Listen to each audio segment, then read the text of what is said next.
Welcome সিনুইত আসামে আপনাদের স্বাগতম। জঙ্গল মানেই রহস্য ঘেরা, আর জঙ্গল মানেই অ্যাডভেঞ্চার।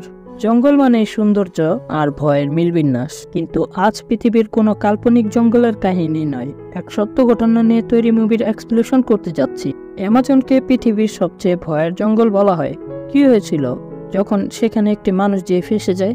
তারপর লোকটির সাথে অ্যামাজন জঙ্গলে যা যা হয় তা জানতে শুরু করলে আপনার মনে শিহরণ জাগতে শুরু করবে। কিন্তু সবচেয়ে অবাক করা বিষয় হলো, সত্যি এরকম একটি লোকের সাথে হয়েছিল। আর হ্যাঁ, এরকম একটি মুভির নাম হলো জঙ্গল। মুভির শুরুতেই আমরা একটি ছেলেকে দেখতে পাই যার নাম ছিল ইউসি। সে 3 বছর আর্মিতে কাজ করার পর 1980 সালে ইসরায়েল ছেড়ে চলে আসেন, কারণ ঘর সংসার ও চাকরি করে সে অন্য দেশটি লোকের মতো জীবন চালাতে চায়নি। তার জীবনের মূল লক্ষ্যই ছিল অ্যাডভেঞ্চার। অজানা রহস্যকে বের করা ছিল তার মূল লক্ষ্য। এজন্য ইউসি রওনা হয় দক্ষিণ আমেরিকার বলিভিয়ার উদ্দেশ্যে। সেখানে গিয়ে ইউসির সাথে দেখা হয় মার্কাস নামের এক লোকের সাথে। সে ছিল স্কুল টিচার এবং সে ছিল খুবই হাসি খুশি একজন মানুষ।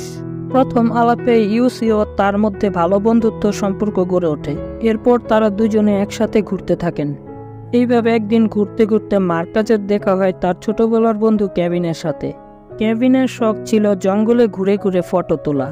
এরপর তাদের 3 জনের মধ্যে ভালো বন্ধুত্বের সম্পর্ক গড়ে ওঠে। একদিন ইউসি বাজারে গিয়ে একটি কাল নামের লোকের সাথে পরিচিত হয়। কথায় কথায় কাল ইউসিকে জানায় যে তার কাছে এমন একটি জায়গার সন্ধান রয়েছে যেখানে অরণ্য যতটাই গভীর ততটাই রহস্যজনক। আর সে অজানা রহস্যে রয়েছে এমন এক আদিবাসী যারা আমাদের সমাজ থেকে অনেকটাই আলাদা। আপনি যদি চান তাহলে আমার সাথে সেখানে যেতে পারেন।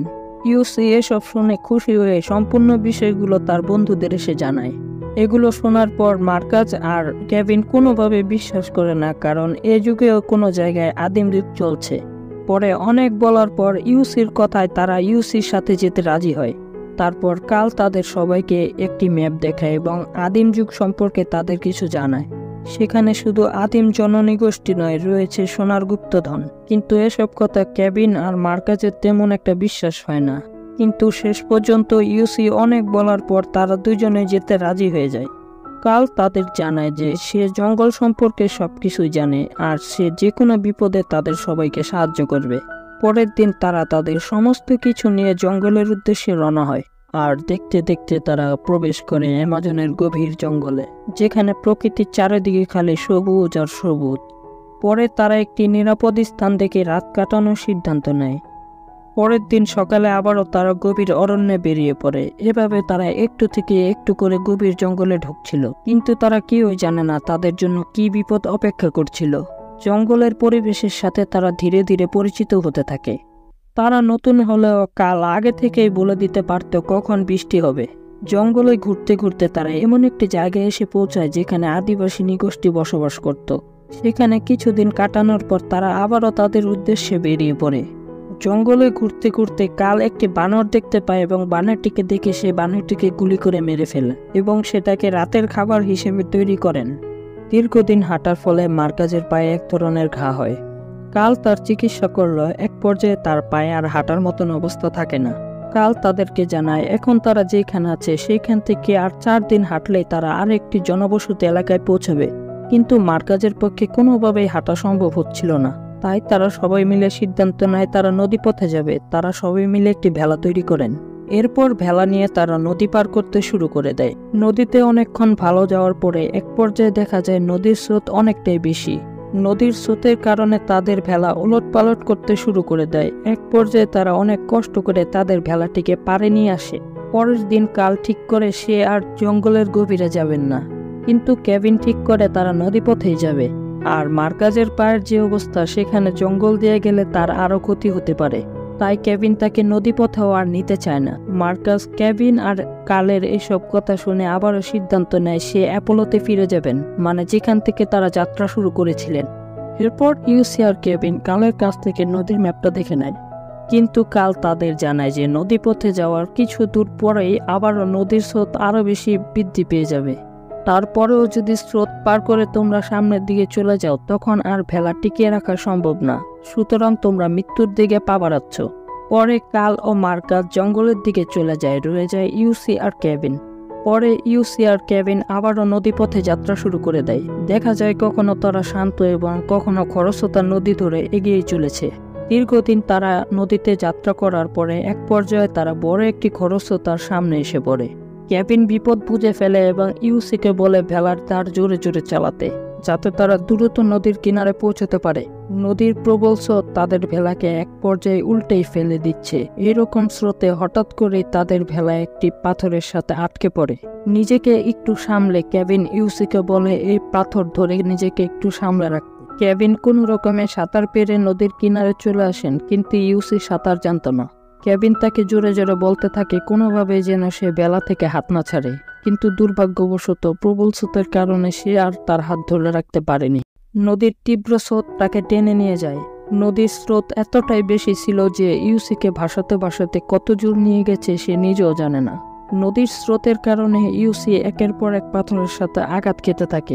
অনেকক্ষণ পর ইউসি একটা পাথর ধরে নিজেকে কোনো রকম সামলে নেয়। ইউসি একটু একটু করে সমতলে ওঠার চেষ্টা করেন, কিন্তু অনেক দূর ওঠার পর সে পা ফসকে আবার নিচে পড়ে যায়।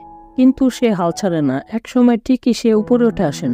সে কেভিনকে চিৎকার করে ডাকতে থাকে, কিন্তু কোনো সাড়া পায় না, কারণ সে জানেই না সে অনেক দূর চলে এসেছে। এক সময় সে নদীর পানিতে তার ব্যাগটাকে ভাসতে দেখে এবং সে দ্রুততার সাথে ব্যাগটিকে উঠিয়ে নিয়ে আসেন। পরে সে তার ব্যাগ থেকে একটি ওষুধের বোতল বের করে ওষুধ খেয়ে নেয়। এটা এমন একটি ওষুধ যেটা খেলে মানুষের ক্লান্তি দূর হয়। পরে সে সেখানে একটি কাগজে কিছু একটা লিখে কাপড়ে মুড়িয়ে সেখানে রেখে চলে যায়, কারণ এই কাগজটি পেলে কেউ ইউসিকে উদ্ধার করতে পারবে। এভাবে আরো 6 দিন কেটে যায়। গভীর জঙ্গলে ইউসি একাই এদিক ওদিক ছুটতে থাকে। পরে সে একটি গাছে উঠে একটি সাপটিকে মেরে ফেলেন। সাপটিকে মারার একটা উদ্দেশ্য ছিল সেই গাছের ফলগুলো ইউসি খেতে চায়। এরপর সারাদিন এদিক ওদিক ঘুরে রাত্রে নিরাপদ স্থান দেখে ইউসি সেখানে ঘুমিয়ে পড়েন। জঙ্গলের হিংস্র পশু পাখির ভয়ে ইউসির রাতে ঠিকমতো ঘুম হয় না। আস্তে আস্তে তার হ্যালোসিনেশন শুরু হতে থাকে। কখনো সে স্বপ্নে নিজেকেই দেখে, আবার সে কখনো দেখে মার্কাস তার সামনে এসে দাঁড়িয়ে আছে। একদিন এভাবেই সে শুয়ে রাতে একটি বাঘকে দেখতে পায়। বাঘটি আস্তে আস্তে তার দিকে এগিয়ে আসছিল, কিন্তু সে বুদ্ধিমত্তার সাথে একটি আগুনের শিখা তৈরি করেন, যার ফলে বাঘটি সেখান থেকে চলে যায়।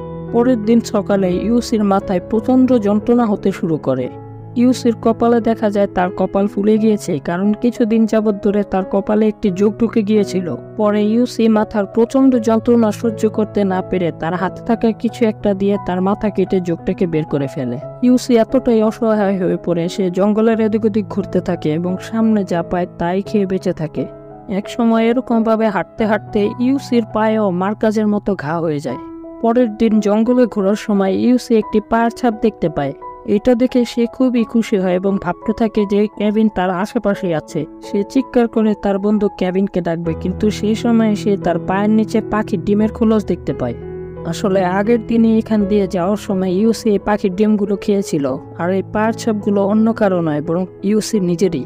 সে বুঝতে পারে সে এক জায়গা দিয়েই বারবার ঘুরছে। এইভাবেই অসহায় অবস্থায় তার দিনগুলো কাটতে থাকে এবং সে মানসিকভাবে কষ্টে ভেঙে পড়েন।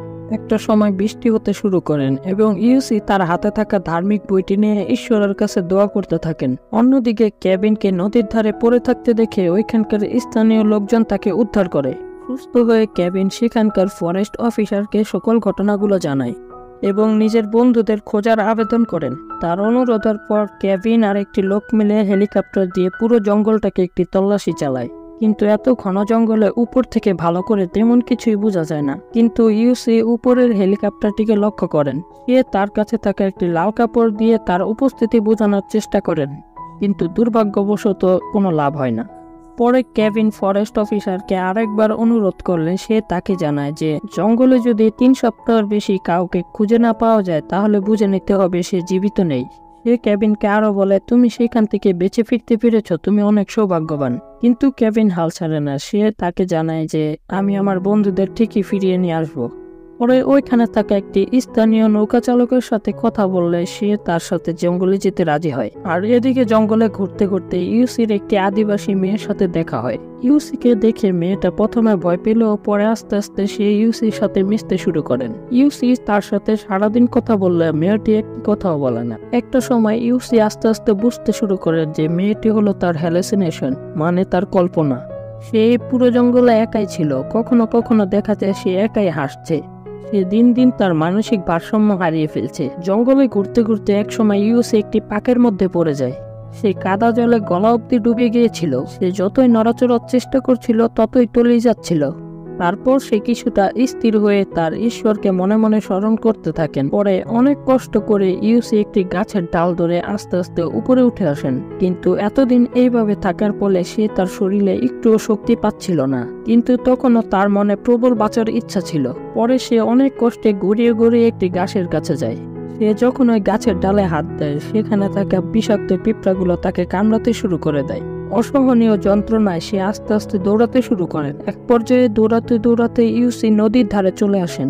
নদীর ধারে সে ইউসি গাছের ডালপালা দিয়ে তার একটি নামের অক্ষর তৈরি করেন, যাতে কোনো লোকজন দেখতে পারলে তাকে উদ্ধার করতে পারেন।